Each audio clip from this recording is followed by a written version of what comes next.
Abani Ghani, everyone. This is Professor Alman Rahh, Professor Emeritus, California State University of Long Beach.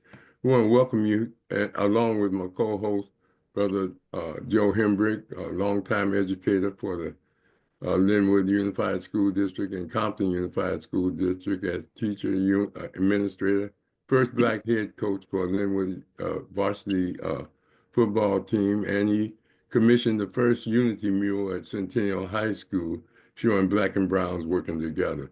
Joe Hembrick is a longtime historian where he deals with Mott and deals with our ancient history. And we want to welcome again each and every one of you here. We have a very distinguished guest, Dr. Ali Muhammad, who is the leader of the Revolutionary Black Panther Party. I think they're based in Chicago. I'm not sure. He'll tell you more about that. I didn't get his bio, but I understand he's a medical doctor as well as a psychologist, and he's basing this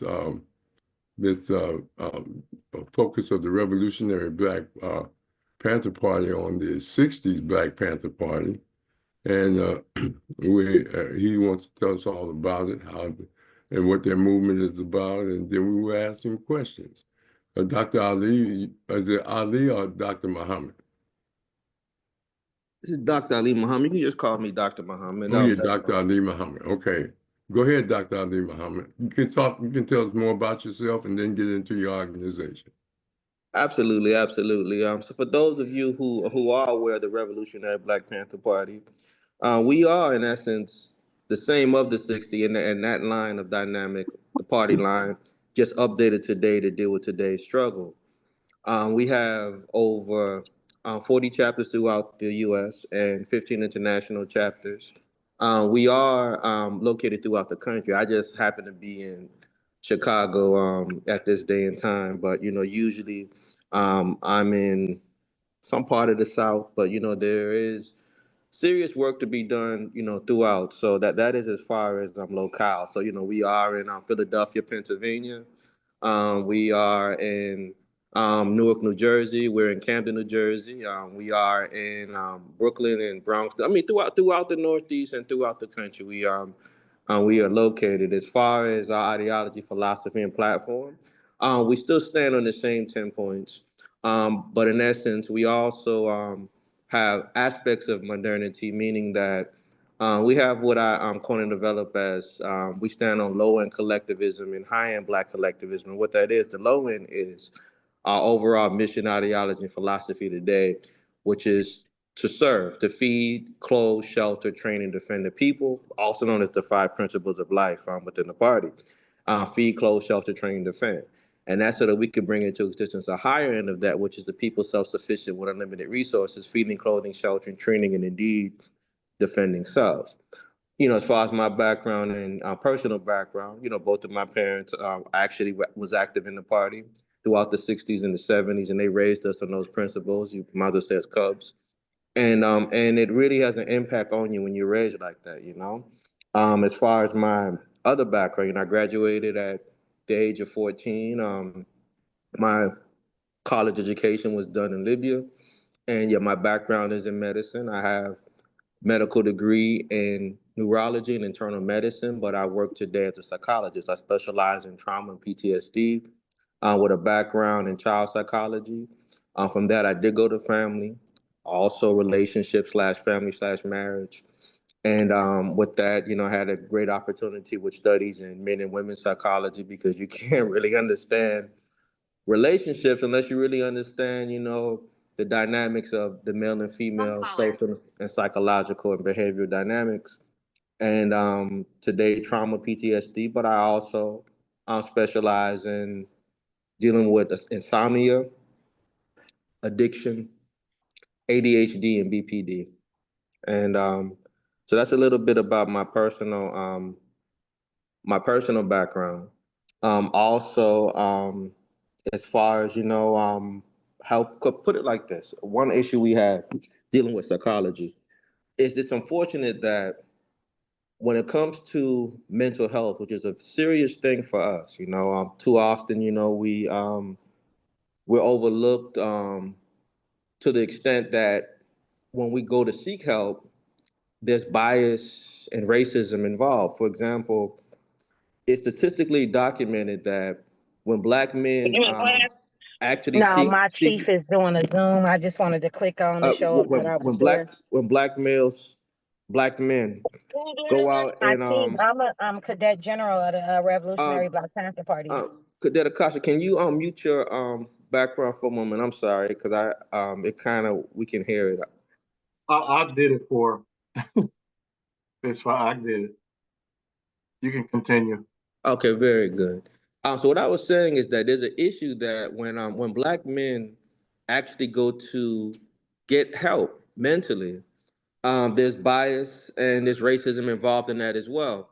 You have black men who statistically, just have anxiety, related issues, depression, sometimes even issues that are just in particular PTSD, and they are misdiagnosed, and it just seems intentional as having actually being paranoid schizophrenic, and that's an issue dilemma at hand as well.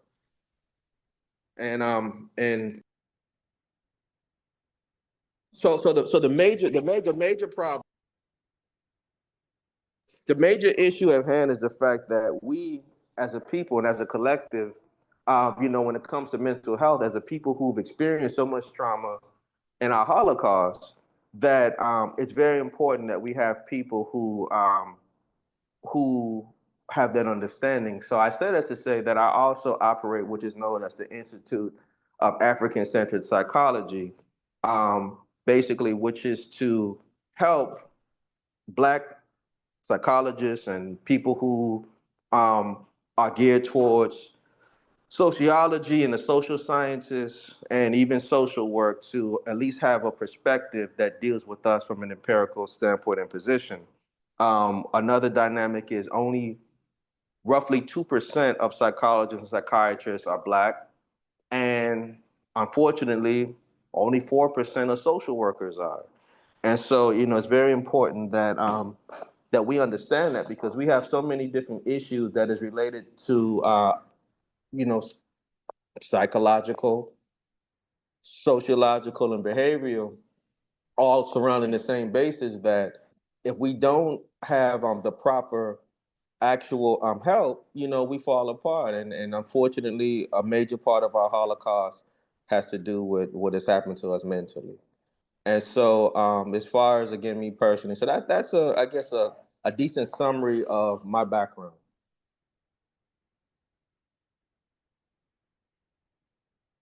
As far as, wait, can you all hear me? Yes. Okay. Yes.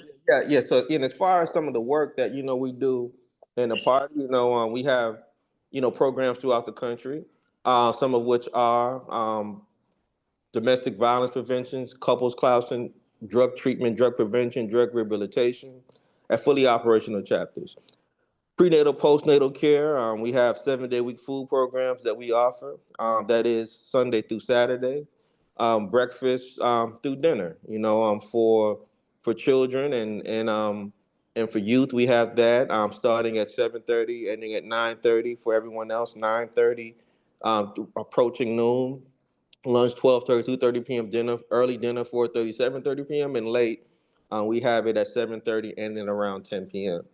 And that's 7 day a week at fully operational chapters. We have job placement, job training, economic literacy, as well as we have academic literacy and comprehension that we offer to the community. Some of the job placement involves certifications to CDL, CNA, and we also have reacclimation programs for people who, are freshly released, from just using a use of lesser terms, incarceration. So we have it's a lot of very good things that we do. We also have what I coin as the human rights movement and freedom rides. And what this is this. Traditionally, whenever we had issues, we would surge on, and I'm just speaking of like the 60s and 70s and our more or less the 50s and 60s. I mean, in our heyday of this, what we call the civil rights movement, then, traditionally when we went out marching and protesting, we didn't really come out armed. That whole popularity, even though we know that Robert F. Williams, existed with Negroes with guns, we knew of the Deacons of Defense. Most, really don't know that popularity until we rose up in the party, we rose up armed. But, the point is that for the most part of our actual rights movement, we were unarmed. We were unarmed. We got, beat with nightsticks and had water hose sprayed upon us, spraying the hair off the scalps of some of our babies. It was that powerful, that could rip the bark off a tree. Dogs, sicked on us. So the point of having the armed movement is that when we do actions that are geared towards our human rights, which can involve even, it may sound contradictory, but it's not, some type of level of passive resistance. At least there are people there who are armed where if rights were violated, they can be self-defense, meaning that, of course, there's aspects of passive resistance that can get a person incarcerated. At the same time, if something like that would happen, that doesn't mean a person needs to get abused, needs to get dragged on the ground, or any of those foolish things. There's a level of civility that still comes with that. But not to digress. In essence, with that, we also do tribunals people's tribunals, where we gather up the atrocities that have happened, whether it's genocide or aspects of ethnic cleansing, because too often what happens is that we're so stuck into the assimilated so-called norms and status quo of the system, even sometimes when we're striving to be revolutionarily conscious or Black conscious or Pan-African or the different dynamics that we are, a lot of times we stay stuck and subordinated in this box of assimilation, and we don't know that we are. And our outlook and outlets are that. And what I'm actually saying by saying that is this. Some of us feel, or we only know that, let's say, for instance, the police, the pigs gun down a young brother or sister, or could be anybody in our communities. We take them to the court if it gets that far. Sometimes the court, will not charge them. Then we take it to the Supreme Court and we deal with it with civil rights. And a lot of times nothing comes out of that. And one good form of confusion we have when fighting for our rights is that our rights is bigger than civil rights. We're human. So our issue is also a matter of human rights. And when you deal with human rights, there's international law. So when we do our tribunals, this is along the lines of what that is. So it's people tribunals where we deal with the issue according to international law. That, okay, this police officer shot this running person. What is that considered? Well, when you deal with an armed person who's an operative of a government or agent of a government, which a law enforcement officer is, one way or another, whether that is locally, whether it's statewide, or whether it's, some type of federal dynamic or whatever it is that they're doing. The point is that this is an armed person within government and this is a civilian. In any other country, when a person has arms and they're committing crimes against civilians, this is considered a war crime. This is also considered so many different dynamics of crime against humanity, meaning that according to Geneva Convention, a soldier can't shoot a fleeing person, can't shoot a fleeing combatant, enemy combatant, and definitely can't shoot a civilian, armed or unarmed. But they do that to us all the time, and nobody talks about it. We have a court case. They may get charged with murder, manslaughter, second-degree murder, but these issues and topics never come up. And the reason why it never comes up is because the politics of what it is. We're not aware of what these things are, and we keep it locked in the U.S. paradigm. But these are really human rights issues. A police officer shooting you down is not just, so-called police brutality. That's not even considered some type of law where the law is, this is called police brutality. That's just a actual term we use. But in essence, according to international law, that is actually a crime against humanity, and it's a war crime. If you tear gas at at protesters, tear gas at people who are doing a rally, tear gas at marchers. You can't do that. And according to you cannot do that even during war. If there's protesters, it's a violation of the Geneva Convention to have tear gas or rubber bullets, but they do that to us, which we have to really think about how deep this is. But not to digress, the point of having the tribunals is to deal with the human rights violations of whatever it is that we're going through. And it ain't just the law enforcement police situation. It's our pig situation. It's also the other things, poverty, unemployment, poor housing, how these utility companies exploit us, because according to international law, water is not a choice. Also now electricity is not a choice. These are actual human rights, because you can't survive without water, you can't survive without electricity. So they're not even supposed to charge you for that. Even housing is a human right. And I don't mean some subsidies or some HUD or anything like that, but these are human rights. But not to digress and get off point and off task and off topic. Just basically expressing some dynamics of what we are, who we are, what we stand on, and what those things are, and where we are today, and some of my background for those who are unaware. Professor Rahh, you're muted.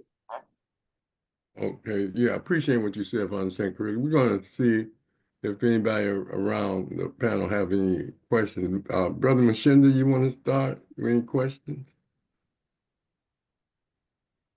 No, I don't have any questions right now. All right, then, Brother Hembrick. Yes, sir. Evening, Dr. Muhammad. My question is, you mentioned that you guys function at an international level also.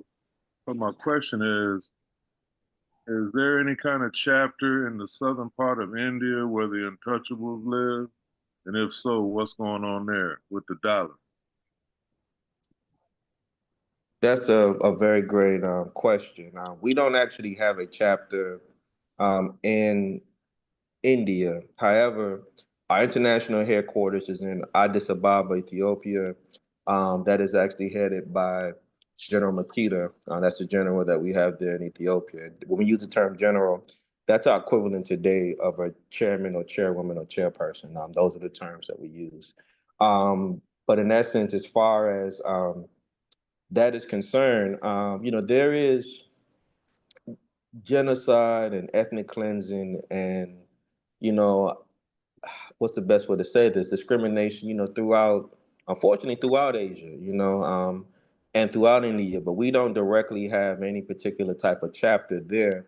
But any issues that do exist, any chapter that we have anywhere in the Middle East and Asia or on the continent, definitely would have relevance and direct responsibility to aid and assist. We haven't gotten any direct complaints from that area, but like I was going to say, throughout the world, there's so many different atrocities that go on in Asia and India and the so-called Middle East and even on the continent of Africa that we would have to have a whole segment to deal with, just the level, especially the ethnic cleansing and the because most of the dynamic is that's really what goes on in those areas. We know that the indigenous population of that area, are melanated people, as we can just be free here and use the term Black people. We know that the so-called caste system in India was never a light skin versus dark skin thing. It was racism and white supremacy that made it that way. Like, for example, when it came to the caste system, you got to get into now, if we're talking about India, one thing that I don't do is I don't mix politics or revolution with religion or spirituality, but I'm going to put it together because in this context, it does exist. And we also know that in Pan-Africanism, we're open to both. But the point is that in talking about that, when you approach that particular part of the world, you get into the Brahmin, you get into the whole dynamic of what things represent. Well, the Arya dynamic or that part of the cast. It was never a color thing. It was more about, who you were type thing. Like, for example, Krishna or Sarai Krishna. Krishna means, don't just mean black, it means blue black. But, Krishna will more or less in that connection be on the higher scale of things, right? And then we got people like, Satya Sai Baba, rest in peace. We have Sai Baba of Shirdi, and these were very dark-skinned people with woolly hair. Satya Sai Baba, dark, but Sai Baba of Shirdi was chocolate black, and he's a high caste person. That chocolate black, look like. As a matter of fact, anybody familiar with the Rastafari culture and the Boba Shanti culture, who became King Emmanuel, Prince Emmanuel, they kind of look something alike, actually, the two of them. But my point is that, so with that dynamic, it was never so much about a pale white skin versus a dark skin or brown, red, or yellow. It was always about social class and ethnic dynamics, not so much racial. It's just like, for example, what was contrived by the in Rwanda, for example, basically how when the colonizers begin to leave Rwanda, they in essence turned us on each other. Where you had the Tutsi and you had the Hutu, and in essence, in dealing with that, with the Tutsi and the Hutu, you got people who, for the most part, have the same exact history, have the same exact, everything, but a class, an ethnic, and a force. A forced ethnicity was created. The Belgium is what I wanted to say. When the Belgium left, the Belgium created a hierarchy. So what they would do is they would take certain people of the same original nation state or tribal or ethnic background, and they created a division. They called the Tutsis the people that had like longer limbs and like smaller noses and things like that. They'll try to say that that was the Tutsi, and the Hutu were people who had broader lips and coarser hair. But then because we the same people, we get those varieties regardless of who it is and who isn't what. But my point of saying that is saying this to you. That was one of the most modern day largest scales of ethnic supremacy and ethnic genocide on the continent of Africa amongst African people, what happened in Rwanda. So I'm just using that as an example of when we start talking about the Dalits and the Tamil, and when we start talking about Dalits and Tamil, heck, Kamala Harris's mother is Tamil, and that's why when you see her, you don't see what we think is the stereotypical, Indian person. When we see her mother, she just looked like what we call in our culture a yellow bone, right? And she don't look like those other people. That's because the Tamil, the Dalits, and the Sudra people, tend to look like other melanated people, even within the continent of Africa. And we study some histories, we know that the Indus Valley civilization, in some of our histories, okay, is considered an extension of, ancient Abyssinia or ancient Ethiopia, ancient Kush in some of our histories. At least some of our histories say that, right? But not to digress and get off your question, we don't directly have a chapter there, but any atrocities or problems that exist, we're always available to help people, oppressed people, regardless of where they are. Well, they have a Black Panther organization there. That's why I asked the question. Yeah, yeah. And Palestine, too. I'm familiar with both. Okay. Appreciate it. All right. You're very welcome. Brother Mansour, Masood, is that Masood? Mshinda? Yeah. You have any questions? Well, goodness gracious, thanks for calling me in and seeing if I have something to say. A lot of this is quite interesting for me. I have some familiarity with some of the things, but I am definitely learning some new stuff. I think the one thing that stands out in my mind, the brother talked about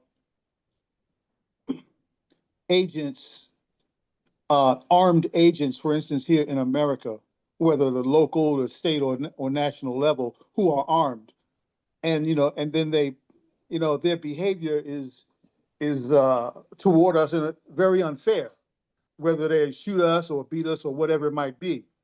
Well, not just us, but anybody who goes against whatever the dominant society is at that moment. The idea that those kind of behaviors on the part of those people are crimes and that they can be tried for them, does that mean that you would need, if I'm a victim of that, I would need a lawyer that would represent me in that kind of a setting, that kind of a trial? And then, given that at least I've never seen that happen, where a person, takes the government to task for that sort of thing in that kind of arena, are there even lawyers who are strong enough or feel that they want to mess with that kind of case? Would it be profitable for them or not? So I just wonder, is that the kind of a situation where you need representation, but no lawyer in their right mind in America is going to take a case like that? Am I sort of, I hope I didn't convolute that, but I hope you can sort of understand what I'm trying to ask.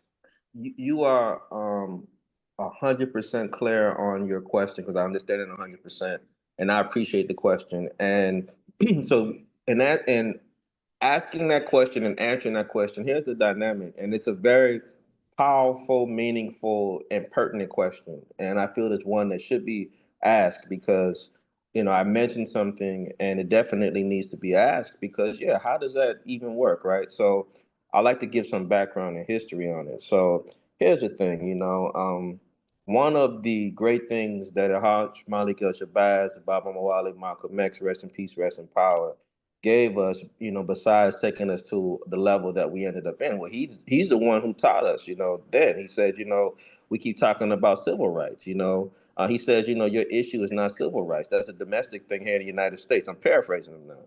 He said that our issue was human rights, that Yes. the U.S. courts were not qualified. He even said, don't bring no cracker in Georgia for your atrocities. The government is responsible. So he explained to us that our issue was in this domestic thing, that it's not this civil thing that we keep locking ourselves in this paradigm. He said it was actual thing that the world court needed to intervene and get involved in. That's what he expressed to us. When he started talking like that and moving like that and putting things together like that, he ultimately was assassinated, on that threshold. Something like Dr. King, when Dr. King started saying that it's bigger than just integrating lunch counters and stuff like that, and now it's really economic injustice, and it's the new phase of the rights movement, and how this was becoming this thing of broader issues of human rights. They took him out too before he could even go to DC and do that. But my point to directly answer that is this: so. When Malcolm talked about it, he was taken out, and no one has ever been able to. No one really gets on that mantle. I would say that some of my direct elders, Gadi Obadiah and Mary Obadiah, I say direct coming from the Provisional Government Republic of New Africa. I am the first vice president of the Provisional Government Republic of New Africa, and I am the People's Center Council chairman. So coming out of those traditions, Gadi and Mary Obadiah were students of Malcolm X, coming from the Malcolm X Society. And also, as far as the signing of our declaration that formatted the Republic of New Africa, Betty Shabazz was the first vice president at that time, and Robert Williams was the president, in exile.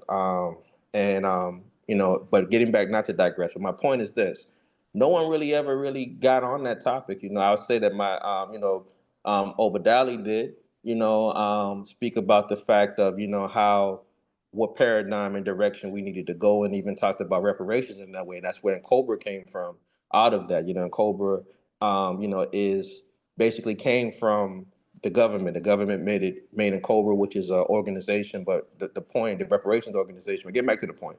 So in answering that question, so it had never been, broad the way Malcolm spoke about. So around 2014, going into 2015, I went over to The Hague and we presented some things. I'm saying myself now, with the Revolutionary Panther Party at that time, and submitted some briefs, dealing with the U.S. government and genocide for Black people, and they accepted those briefs. So for years, when I do these human rights tribunals and I do these actual armed marches, some people who don't understand, they think that, oh, the march is just like, some type of antagonization. Antagonization. The marches are just to show strength, but the real reality is these tribunals. So as far as that is concerned, it's not so much where we'll be dealing with lawyers in the U.S. Paradigm, because a lot of lawyers don't know international law. Even the best constitutional lawyers don't know international law. So it takes international, law versus lawyers, but also those bodies and structures, the World Court and ICC, International Criminal Court, all of that, they have access to lawyers that can assist in the help. And after George Floyd, they had a delegation of lawyers that were connected to the World Court and ICC that actually themselves surmised a conclusion on what's going on with Black people in America as a form of genocide, especially related to this police, assault and terror that we're dealing with. And so there is a structure and body in the international community that's structured for that. And how one would go about that is, I would say right now, I don't know too many people that are involved doing it. I do know that Baba Shukwe Lumumba, rest in peace, rest in power, and the Malcolm X grassroots movement at some point in level did some studies, but I don't know of anybody who actually is. No, I'm gonna just say this, and maybe if it is, they can forgive me for that. I don't know nobody that's doing tribunals. So I would say that if you have those issues, reach out to us, reach out to me, submit whatever situation you have with law enforcement, and we will come and do a tribunal and submit that overseas, submit that to the proper bodies, to the World Court and ICC, where it needs to be submitted to. And ultimately, when there can be some drawn conclusion to this, we can have a very vast actual international trial against this government because it's needed. But like I said, those briefs were submitted and accepted to cite genocide against the U.S. government. We know that Trump, none of them are off the hook. Obama, none of them are off the hook. Biden, none of them are off the hook, whether Republican or Democrat, it makes no difference. When it comes to dealing with the only person, and he's not the best of people either. He's responsible for the omnibus crime bill and the new Jim Crow Clinton. Clinton was the only one that came close to actually fully accepting the ICC. He accepted it. He just didn't get an opportunity to ratify it, but he was doing it. What's my point in saying this is that America's made it their duty to distance themselves from the World Court and from the different courts that deals with genocide and crimes against humanity because they know how deep their atrocities are against us and others. And so they've tried to distance themselves. And so there's a status that you're supposed to be able to be tried in certain courts like that. But my point, not to digress, is that they made it clear in these courts that it doesn't matter if that nation state has a connection to them or not. That if there is genocide, ethnic cleansing, or war crimes that exist, they're still going to produce the warrants. They're still going to produce the actions. Now, I remember I was on either it was a panel or it was a podcast or broadcast. It was about a year ago, and it was about Israel and Gaza, and they were like, they were upset with the fact that though it was agreed upon that it was genocide going on in Gaza and this legal stuff happened, but there was no force behind it. Here's what people don't understand. Okay. When you deal with the United Nations, that's exactly what it's called. The United Nations, right? And that means the nations, the countries of the world united, right? So we have to think of it like the Senate and the Congress, right? And the U.S. I'm just giving it that kind of paradigm to give us an example of what it is. So these nations are like the Senate and the Congress. It's up to the people to present what the issues are, either of those nations and countries or their bodies and structures as like the Senate or Congress. What I'm saying is this. So if the issues are brought up that this is an egregious things are happening, genocide is happening right here, and that's brought up amongst that body and structure, then it becomes the matter at hand. The problem is that we don't understand that level of international politics to really understand what's going on. So our issues are never brought up there because we're not bringing it up. There's other stuff brought there, like population stabilization, world health and, starvation. But our issue of genocide isn't brought there. But if it was brought there, then it's immediate action. And this is why Malcolm was, in my opinion, why Malcolm was assassinated, because it was the point of bringing it there. But I'm just saying that work is now in effect because, I have gone over to The Hague. We have brought things forward. The point is that when we reach this collective consensus with all of our people, and that's the problem at hand, because I know that me speaking about this, none of us here have never, well, I was on before, but I'm saying we haven't been in any type of longevity of conversing. When this type of work is done, they try to keep it isolated on the corners, on the side somewhere. But if you look up anything about me and the Revolutionary Panther Party, you'll see arm march here, you will see tribunals here. I'm saying when you look it up, but it's nothing that's broadened where people really understand what that is, because they don't want nobody to understand. But that is the purpose. So when I go out here and do this political work like that, these armed marches and tribunals, that's exactly what it's for: genocide against this government, and ethnic, and basically for them committing acts of ethnic cleansing against us. That's really when it comes to the politics, that's really the hard politics that we stand on. Even we're dealing with this current issue I'm dealing with right now in Flint, Michigan, with the murder of 17-year-old Rahh Shaheed. As a matter of fact, I'm going back there this week, Friday, and to give some clarity on what that is and what that's all about real quickly. So Rahh Shaheed, November 2nd, 2024, young black boy, Flint, Michigan, just walking down the street minding his business. The pigs harassed him.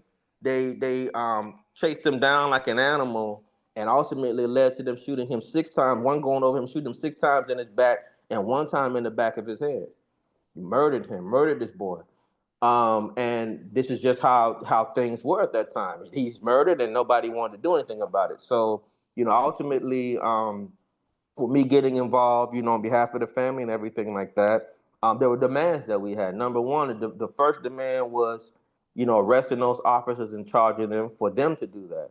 The second was to release their names to the public.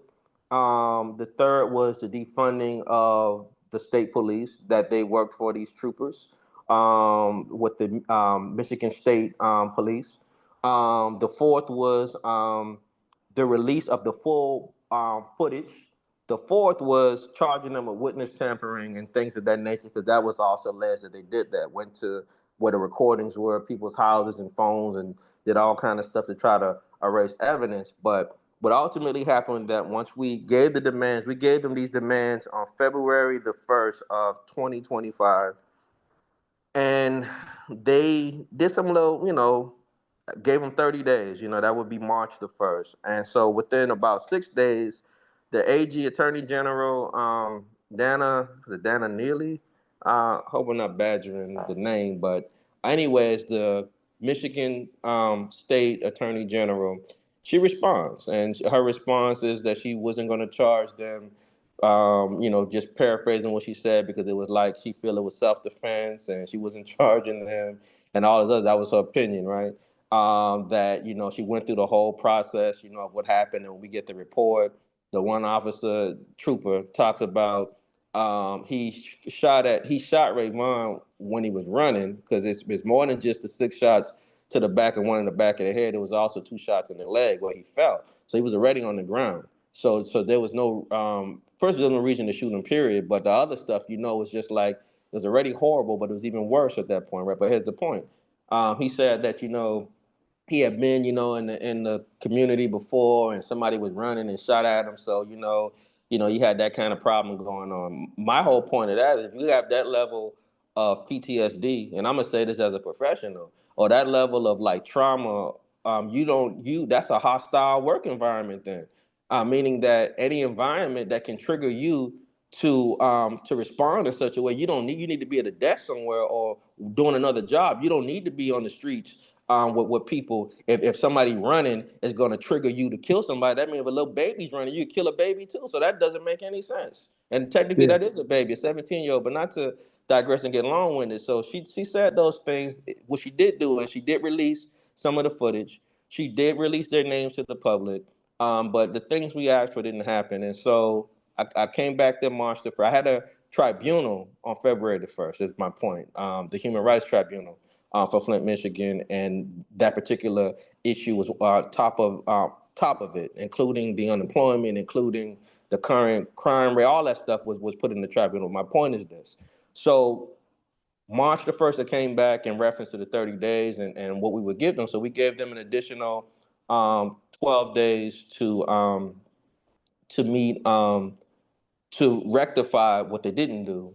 And this week will make that Thursday would make the 12th day. And we told them that by Friday, March the 14th, that there'll be actions, towards making sure that they were charged and arrested. I'm not fully going to say what those actions are because it's like, I'm going to say it's internal and it's for a matter of internal security on how we're going to handle that. But everybody know by Friday how we did handle it. So I just say that for now, right? And for any of the enemies that's listening, or that will be listening, we're not talking about nothing crazy or nothing that you could try to tie us into to say we did some type of because we're anti-terrorist, anti-extremist, but we will be doing action that we have legal rights to do to make sure that we get these creeps off the streets. So that matter at hand again was a human rights. We did a tribunal. And that's what the whole arm dynamic was. But you have go ahead, I'm listening. Yeah, just briefly because I don't want to take a lot of time either, but everything you've described, I totally understand it and I can follow it all. I wouldn't dare try to regurgitate everything you said, but I understand what you're saying. Yes. So that just leads me to a sort of final conclusion relative to how America dominates the planet militarily and economically. That's a lot of power in the hands of one country, regardless of how many other countries are on the planet. But America is dominant. Hence, this kind of international justice is trying to achieve it is, I'll just say, fleeting, because America has so much dominance, so much influence.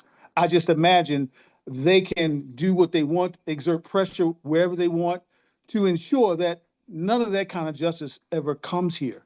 I shouldn't say it like that it would never happen, but the likelihood, because of the military and economic dominance of America, America can just kind of like brush it under the rug. Is that a fair assessment?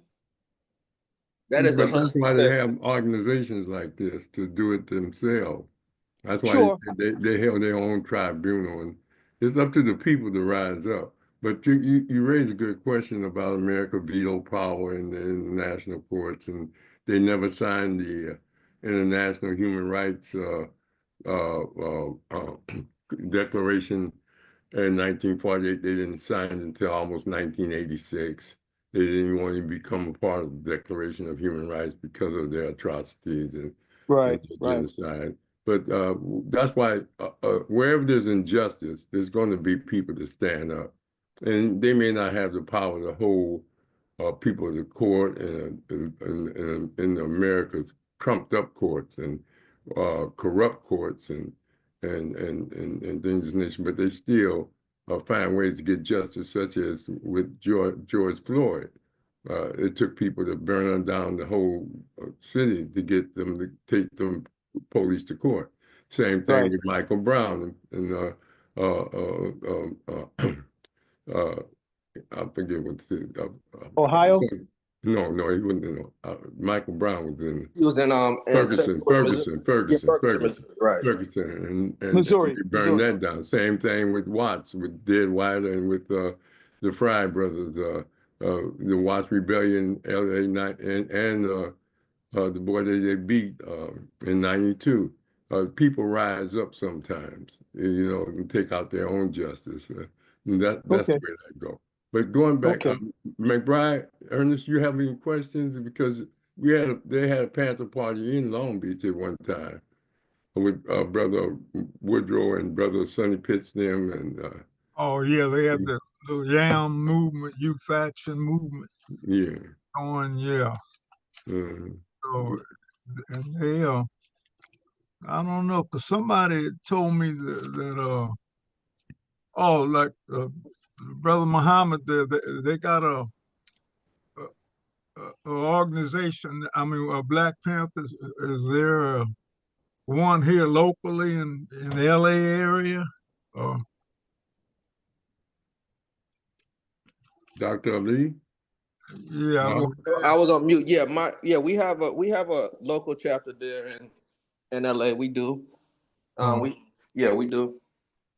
yeah, I was just wondering because I know back in the when Sonny and them was going Pitts and them, that was kind of back in the 60s too, when they had here in Long Beach. So Yes. kind of at that time, I was kind of out of the loop because I was married, went in the service, got drafted, and then got out of that, and then was working for the shipyard, so I wasn't really in the loop of doing much. Only the little local protests we did with my dad, with NAACP trying to integrate the police department, fire department, and city jobs. So we were kind of. Well, that's good. Sister, doing that. Sister Keisha, is that Acacia Ziya? Sister Akaasha. Akaasha. Sister Akaasha? Asha. It's Akaasha. Do you have any questions, compliments, comments? No, I was just soaking up the knowledge and learning.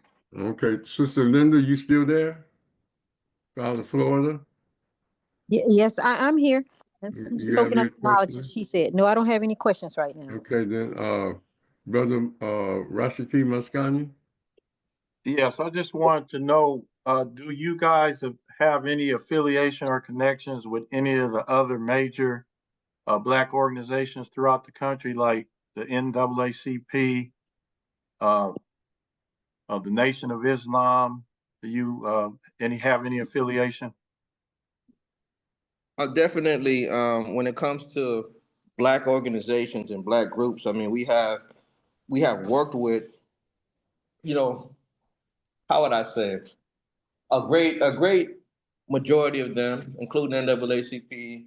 Most of that have been on local levels, though. Of course, Black Lives Matter too. We have worked with them. As a matter of fact, in Flint, with this particular thing we're dealing with, their local Flint chapter works with us in dealing with this particular issue.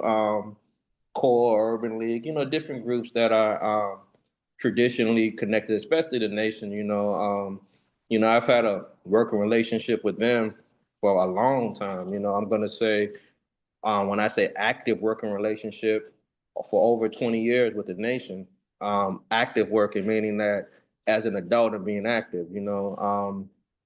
I say that because there was a time, because of aspects of my background, that I was a once a processing member, and had an early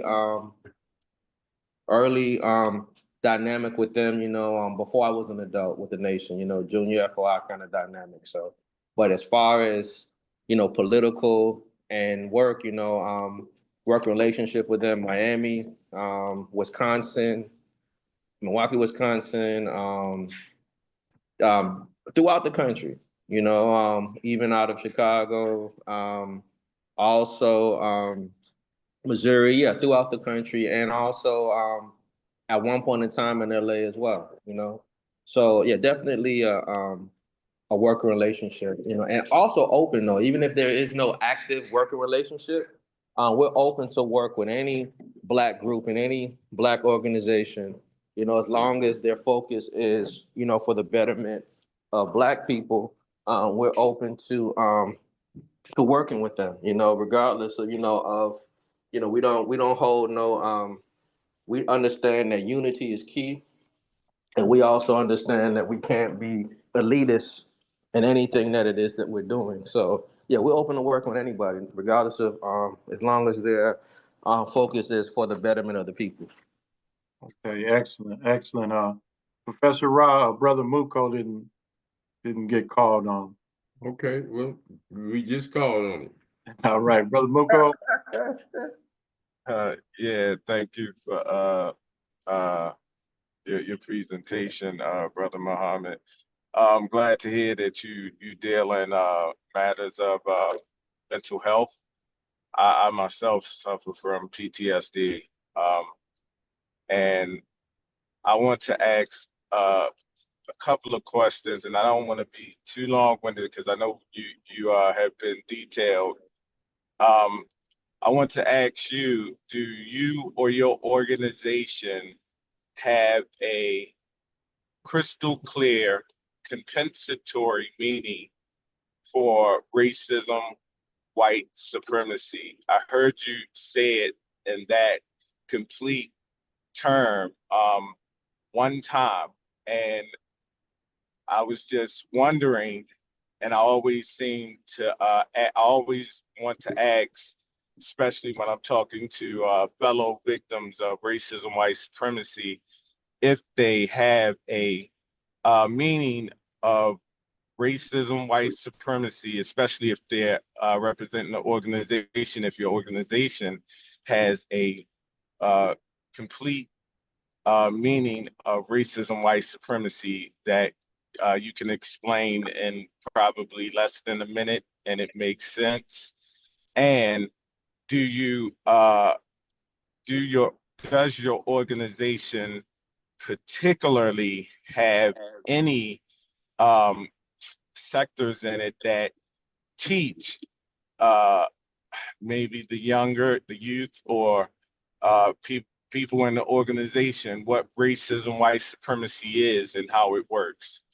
And my third question is, are you familiar with Francis Cresswell's work, the ISIS Papers? And that's it.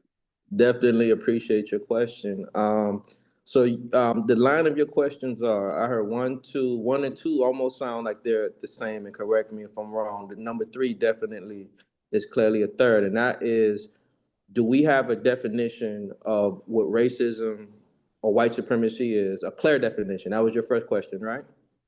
Right. Second thing is, do we know what it is? What was the second question?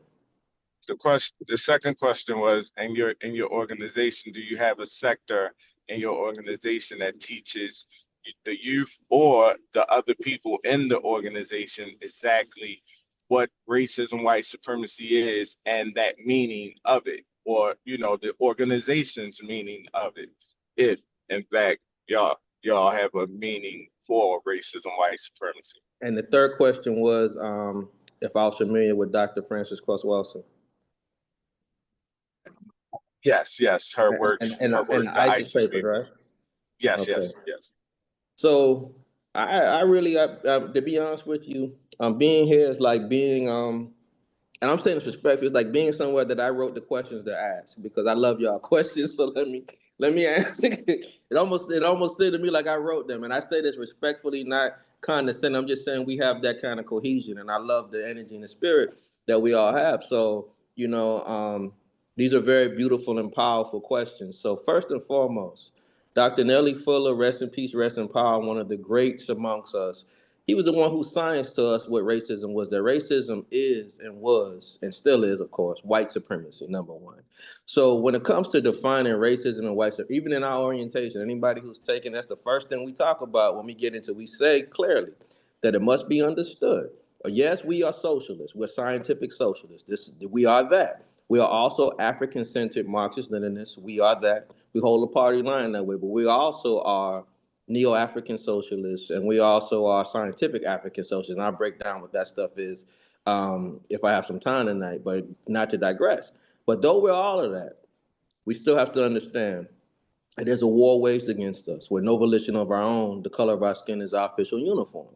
And racism, yes, is white supremacy. How is that defined? As the great Baba, the great elder, Dr. Nellie Fuller gave it to us. That's empirical. That's not a contradiction. That it is a global system that affects politics. It affects economics. It affects education. It affects religion. It affects family. It affects anything that you could name that exists. That's what it does. Now, what is the empirical sociological definition of racism? It is prejudice plus power. Now, that is the sociological definition, and we also stand with that too, but how does that even work? Because some people will say, use the term racism out of context. They'll say us, if I call a Caucasian person a cracker, or I say I can't stand them, or something to that effect, they'll say, "Oh, you're a racist," and I'm not saying I do that. I feel that when it comes to that, and I'm going to say this, there are white people who do mean well and can be revolutionary comrades. I don't know who gets offended by me saying it, but it's true. But there are crackers that exist, and a cracker is a racist white person who stands on racism and white supremacy and who actually feels that our life has no value. And there'll always be crackers to me. That's not going to change, right? But here's the point, though.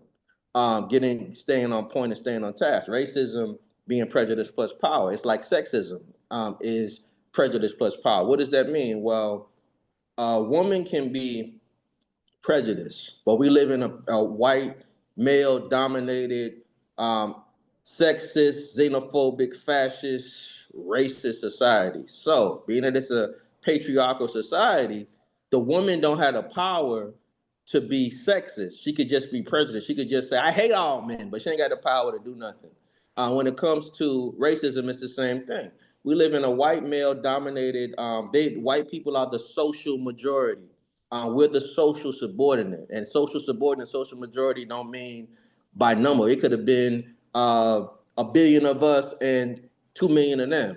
You know, just like how in South Africa the dynamics are. It's more African people than there is the white people who call themselves Afrikaners, but the white Afrikaners were the social majority because they were the power structure, right? So here's the point, though. So the point I'm making is that being that it is a white patriarchal society dominated by them, they have the power to exercise their prejudice over housing, over the judicial system, over the legislative system, over the economic system, over the academic system, aka education system, over the family system, over the religion and the spiritual system.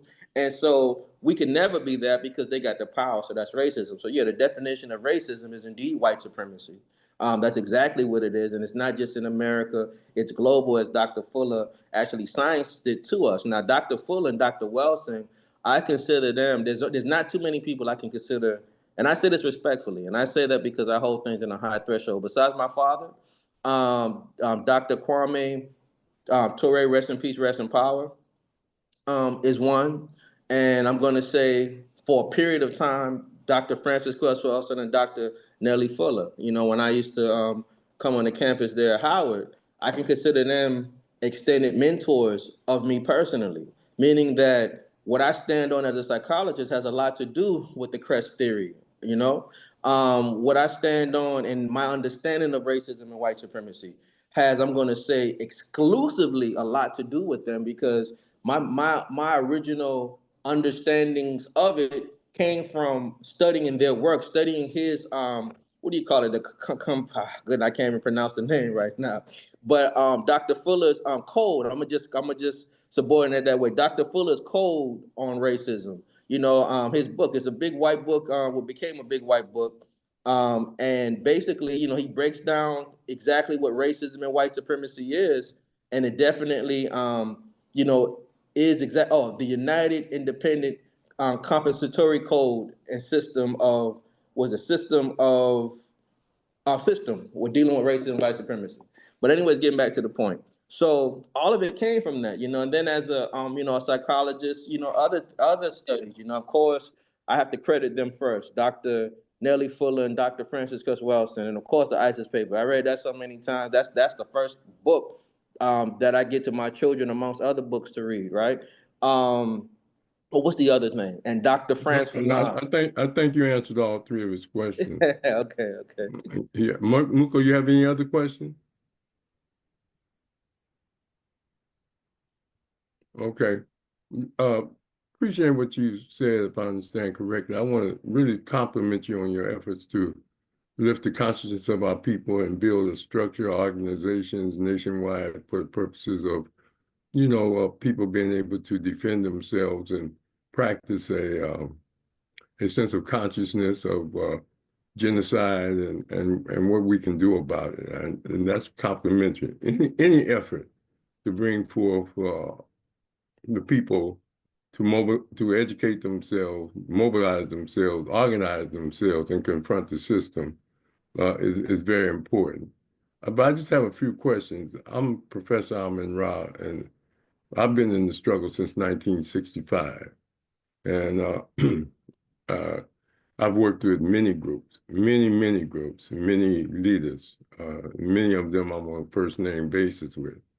But at the same time, I just want to ask you a few questions. It's not to quiz you or question the authenticity of your effort, but just to get some yes and no questions so that the audience can get a better flavor of Yes. what your organization is about.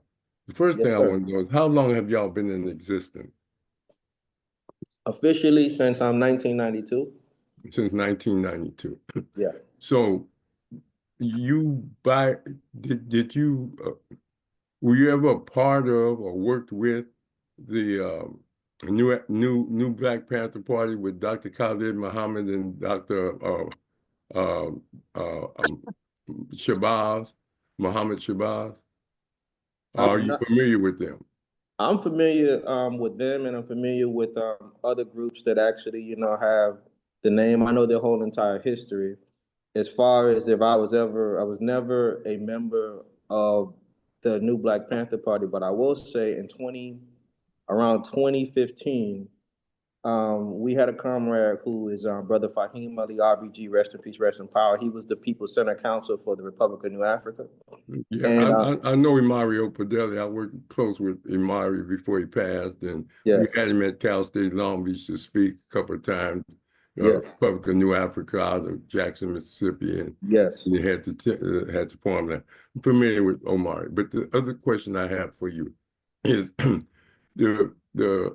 you say you model yourself after the Panther Party in the 60s. Is that Yes, correct? 100%. Yes, Yeah, they had a 10-point program.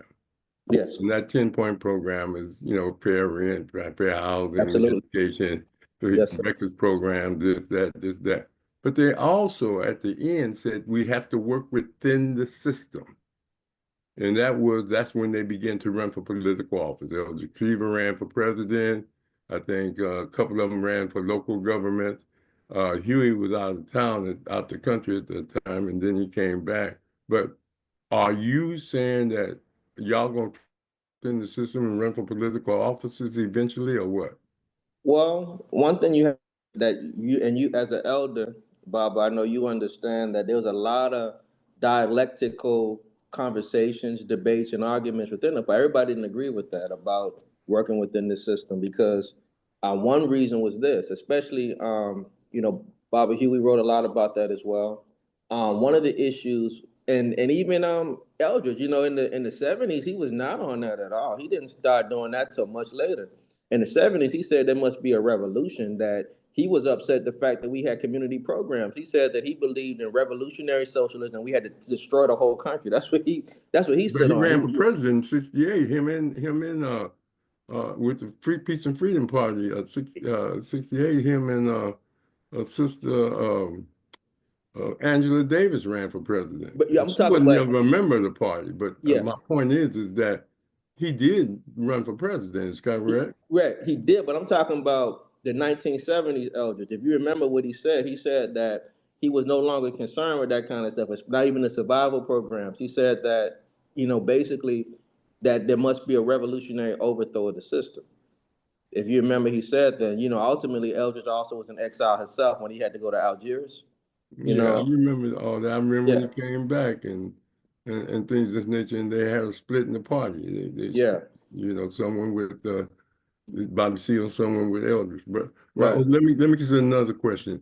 The other question is when you do your psychology and you yes. say you got your degree in Libya, My medical degrees, yeah. My psychology degrees is from KwaZulu Natal, which is in South Africa.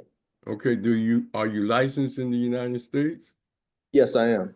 Okay, so do you operate out of an office or with an agency? Well, prior to COVID, I used to have my own practice, but now I do telehealth. Because I've done that. I had to operate under somebody else's license when I was doing Yeah. psychological. Matter of fact, I did psychological warfare for the nation. But the other point is, uh, did when Rashaki asked you, did you work with other organizations?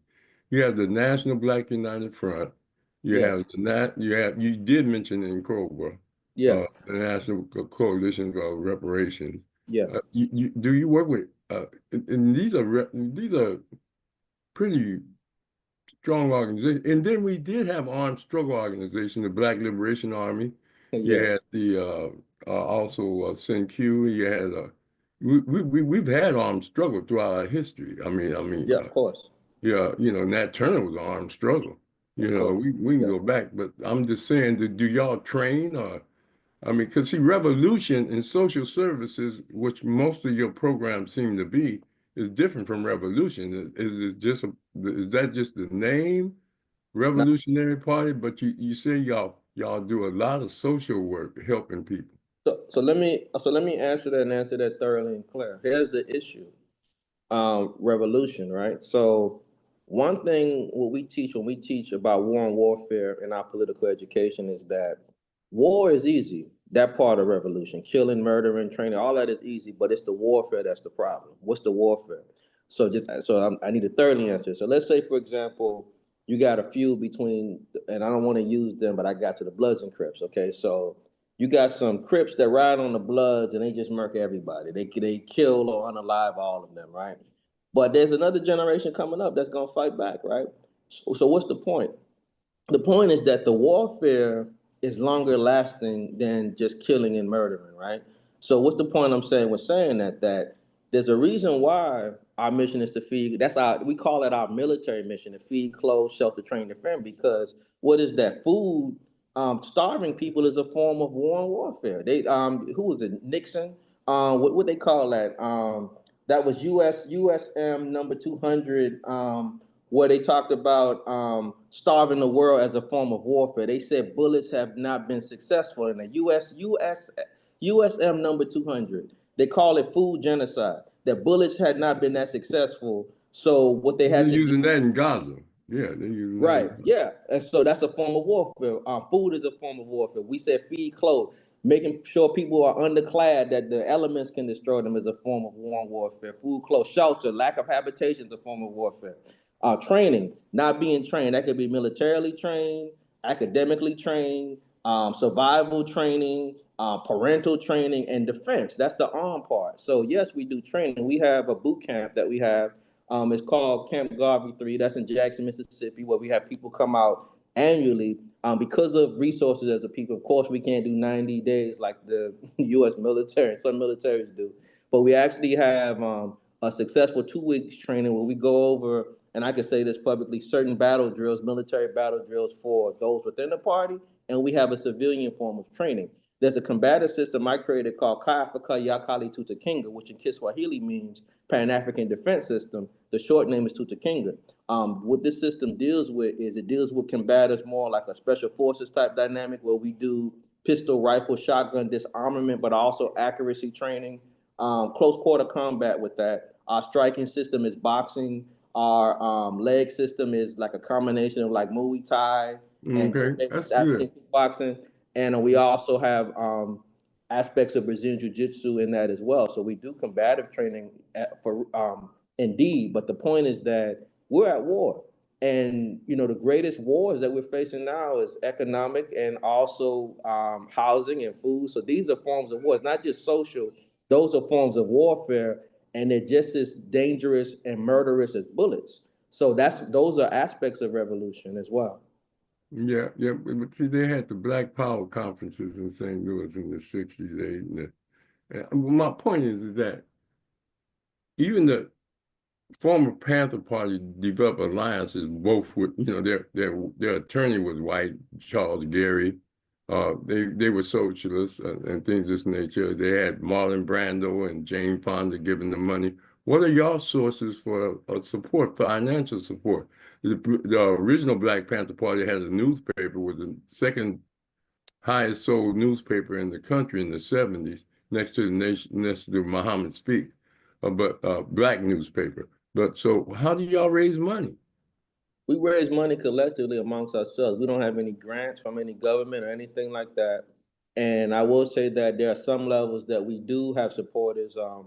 And let me just say this, it ain't no George Soros or nothing like that. And there's no nobody of that magnitude, but we have people who are committed, who are core revolutionaries, who help us as well, and most of it is out of pocket. So yeah, in the 60s and the 70s, we were able to have that success, and we still stand on the party line. We are Black nationalists and Pan-Africans, and also scientific socialists, that's African Center Marxist Leninists. So we don't hold biases in the context that we would not accept, contributions from people who we can consider comrades that would happen to be white or anybody else. But the point is that, we currently, our funding is collective.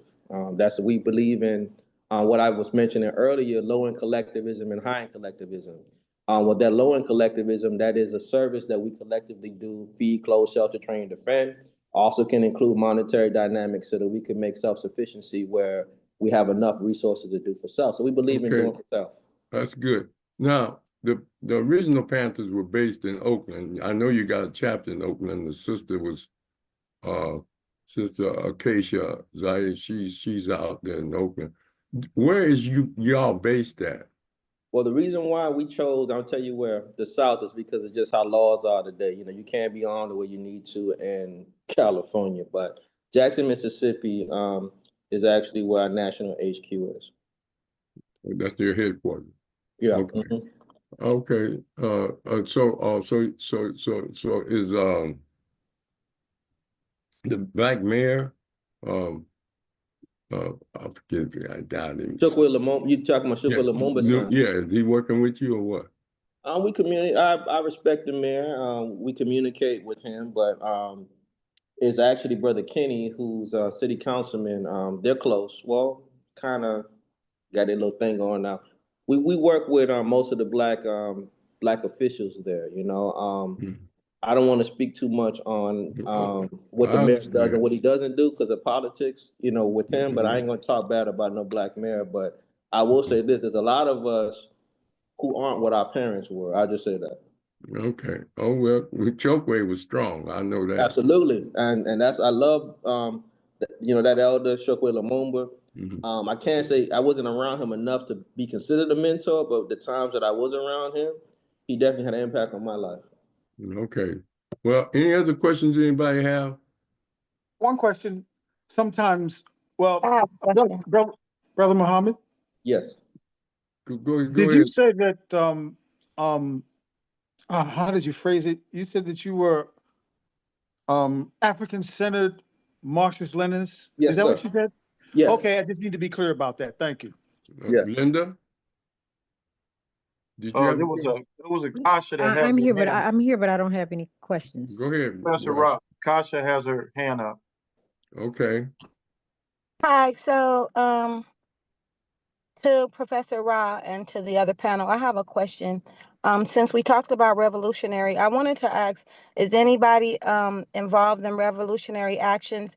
Do you have any connections to someone that if something happened to where you are, that they're ready to bear arms and, protest or make things, how am I trying to say, if there's any violence, that is really strong going on, do you guys have anyone that is ready to take that stand? And also, do you have any, with the questions of connections of finances, do you have any allies that's ready to be a part and be financially, ready to financially gift anybody of the Revolutionary Party, whether it be the Revolutionary Black Panther parties or any other type of organization, since we talked about the people that were funding the Black Panthers, and I am here in Oakland.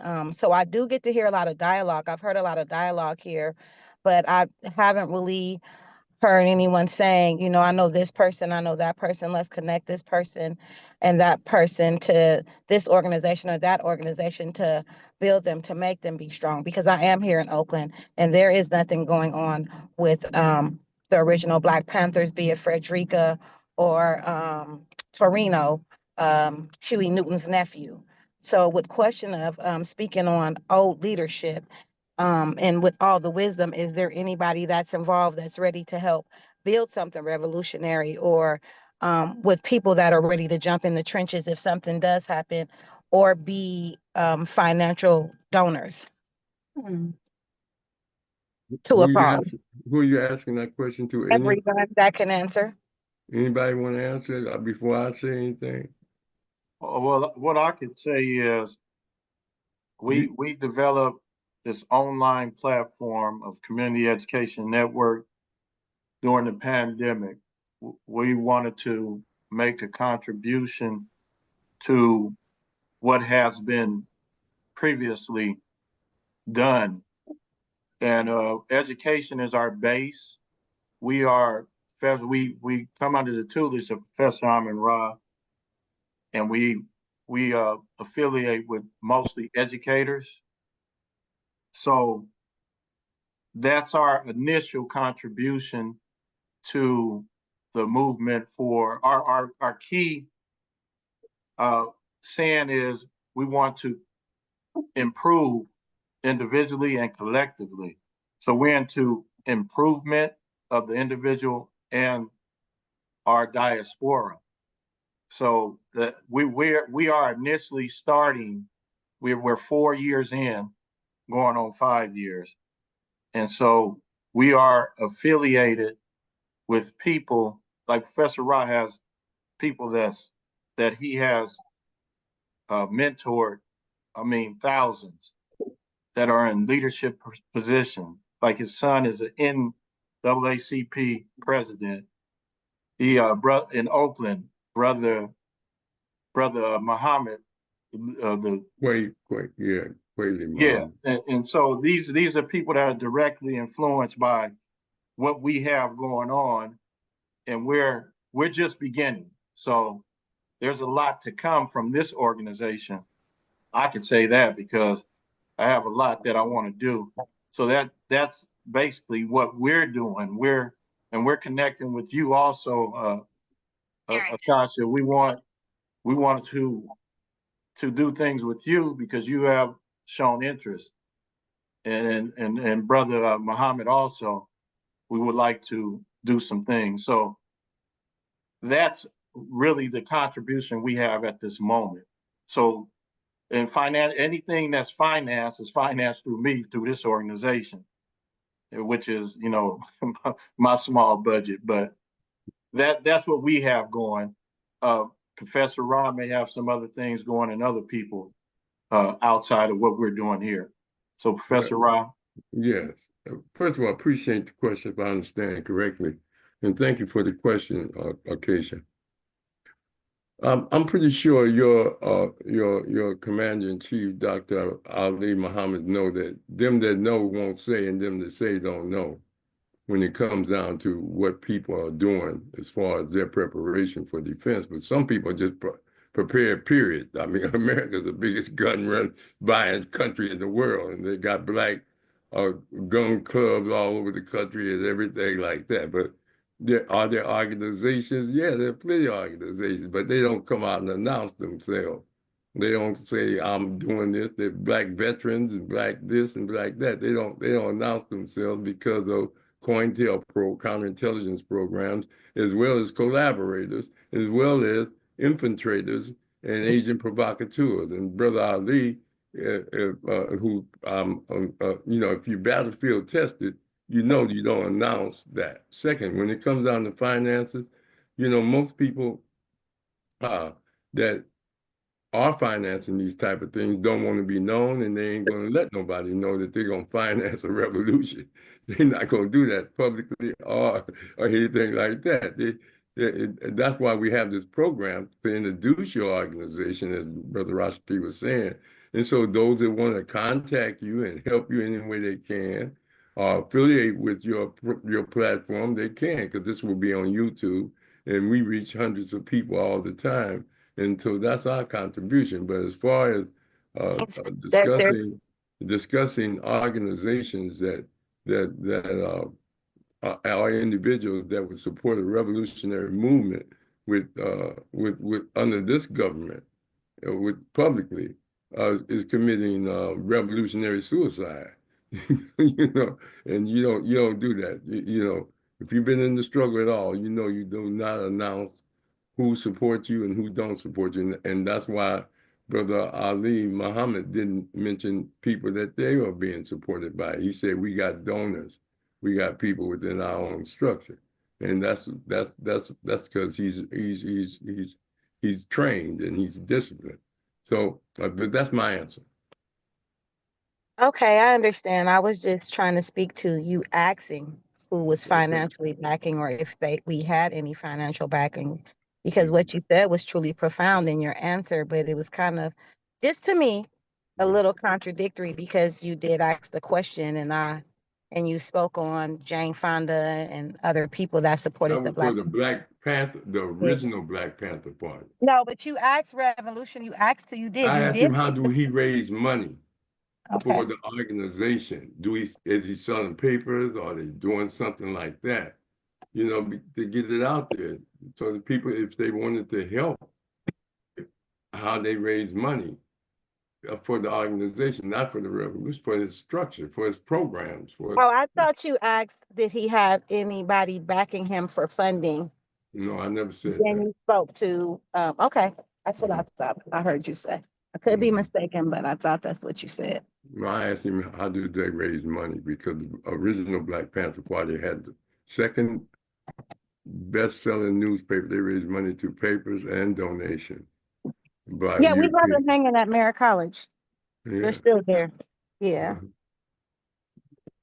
All right. So, Well, that was my Brother question. Ali, you have closing statement? Yeah, indeed. What I wanted to say is for anybody that wants to help or contribute towards our programs, like I mentioned, we have programs throughout the country. Again, 40 chapters nationwide. At fully operational chapters, we have a plethora of programs. We have domestic violence prevention, couples classes, drug treatment, drug prevention, 7-day-a-week food programs. We even have housing programs.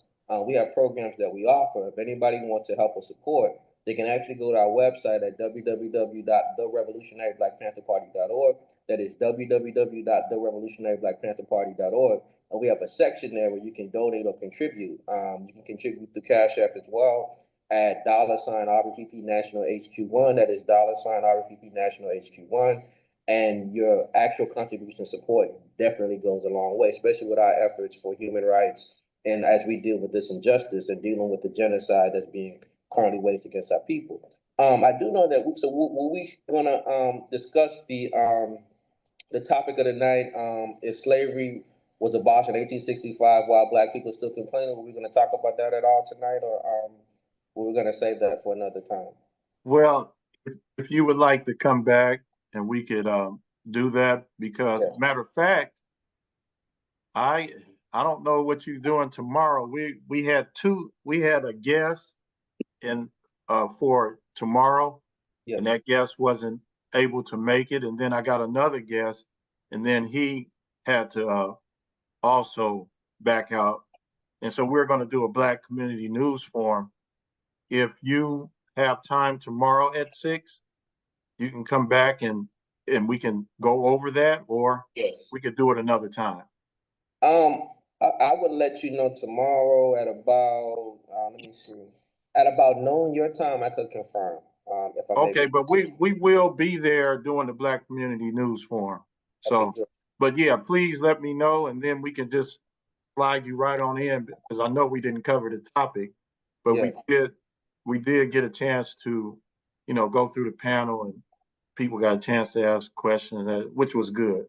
Yeah, no, it was a very healthy dynamic. It was healthy. Just the fact that I know that when people see the title, they're gonna be like, "Well, dang, you know how our people are. Black people, we always they didn't even talk about what they wrote, what they was talking about, what they got to do with it." So we got to probably adjust the title. But what I will say, I will be at Merritt College on the 25th of this month. That is a Tuesday the 25th. And I'll be covering the topic of the role of the revolutionary in face of bourgeoisie oppression, and how to combat the oligarchy. And that's going to be on Tuesday, March the 25th, from 6 p.m. until 7:30 p.m. Pacific time. So again, that's at Merritt College, and the topic that I'm going to be dealing with is the role of the revolutionary in face of bourgeoisie oppression and how to combat the oligarchy. and that would be at Merritt College in Oakland on Tuesday, March 25th, 6 p.m. to 7:30 p.m. So anybody who is in the Oakland area, or anybody who is in proximity, so I know that Long Beach and LA is about, I think, maybe 4 hours, 4 to 6 hours, I think. I'm not entirely sure to drive. But anybody who's in the area who's interested in coming, definitely come out. Anybody who is in Oakland, definitely, make sure that, if you're able to be there. But that's basically, what will be taking place. And I'll be in Flint, Michigan this Friday, dealing with these pigs who killed this young brother.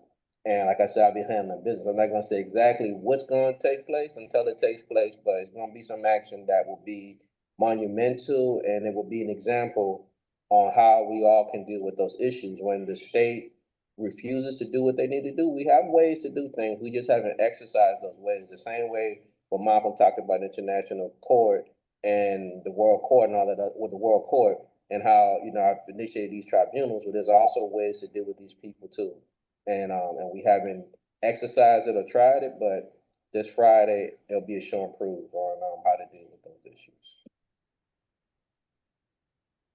And if anybody is in Oakland or know anyone in Oakland that wants a platform to further push and promote the education that we need on the diaspora or Pan-Africanism, then definitely have them reach out to me or Dr. Muhammad, and we definitely can set up a platform for them at no cost for the space for us to continue on our mission and our journey.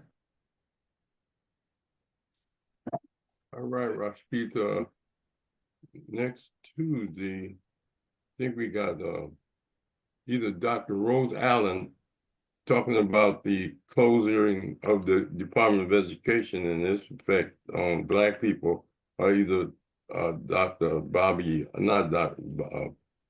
Bobby Robert Johnson, who was a former Panther. He'll be on, either one of them will be the guest, talking about his new book and his youth education programs at Cal State Dominguez. All right, one of the two, I'll let you know tomorrow so we can post it. But this will be on YouTube, and hopefully you get a lot of hits and people respond to you, my brother, Dr. Ali Muhammad. Definitely appreciate you all. And as I said about tomorrow, I'll send a message out by 2 p.m. Pacific if I'm going to be able to be on tomorrow. But like I said, I'll be in Oakland on the 25th. Okay, Mansour, is that how you pronounce your name? Mezsunu. Mshinda. Tell us a little bit about you, brother. Oh, well, I grew up in Baltimore, Maryland. I still live in the state of Maryland, but not in Baltimore. I was invited to listen to your program tonight by my nephew, Brother Mooco. Okay. And, he often tells me that he's in spaces like this, and it's not often I get a chance to come in, but I'm glad I was here tonight to hear all of the information and knowledge that was given. I'm 71. I'm retired from working about 12 years now. Okay. And I've just been doing my studying during the course of my lifetime the best that I can. My biggest probably influences is Dr. Cress Welsing, Dr. Ben, Dr. Clark, some of the older heads who are still not with us. But I'm just a guy. I'm just a brother. Yeah, Ivan Van Sertima, all of them. Ivan Van Sertima, all of them. Yeah, I understand. I understand. You, those are historians. Yeah. Yes, indeed. Yes, indeed. All right. So I'm just a victim of racism, white supremacy, like the rest of us, doing the best I can. Some know and some don't. You're right, brother. All right, it's good to meet you, brother. Thank you, man. Nice to meet y'all too. And I hope you come back. Yeah, I'm gonna try to tune in tomorrow. All right. Right. So thanks everybody for coming this evening. And we're gonna take our pause. Each one teach one in Conscious Corner. Continue you guys the rest of the evening or day.